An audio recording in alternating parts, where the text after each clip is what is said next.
Okay, so today we're going to talk a bit about the window of tolerance. So, this is a really helpful tool to understand people dealing with stress and kind of our nervous system's reactions to what's going on.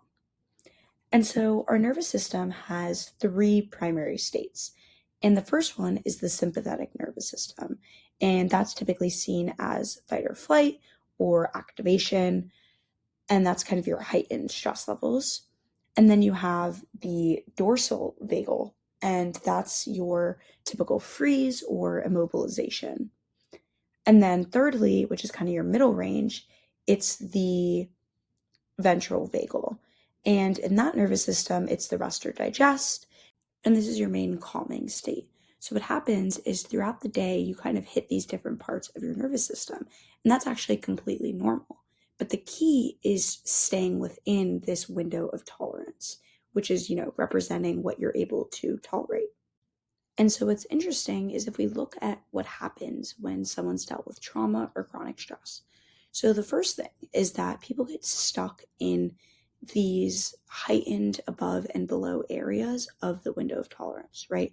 So, you're going throughout your day, and people who have experienced these kinds of stress levels, typically they stay in these higher ranges for longer and they enter them quicker. And this is simply how the body learned to react over time, is to stay in these heightened places so that they're alert. And then the second thing that occurs is a more narrow window of tolerance. So these people have less capacity between these different states. And so they'll reach these heightened areas quicker. And this is what a more flexible window might look like. Okay, so now let's look at the goal of regulation. So, first, we want to have a wider window of tolerance. And this allows our body to be more flexible when dealing with different levels of stress and, be prepared to have less heightened levels when entering different parts of our nervous system. So, with a wider window, the nervous system and then in turn, our mind and body have more capacity as our window of tolerance grows. And then the second goal we want to look at is a more regulated nervous system. And often that's mistaken for a calmer nervous system or one that doesn't experience stress.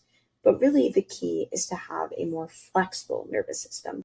So, we essentially want our bodies to mobilize and activate as well as downregulate. When we move beyond our window of tolerance, we become dysregulated. But being dysregulated isn't a bad thing. We just don't want to get stuck outside of our window of tolerance for an extended time. Because if we do, we spend too much time outside of our window of tolerance, and that can impact your ability to regulate in the future. Thank you guys for watching, and come back for more learning and student-facing videos. Bye.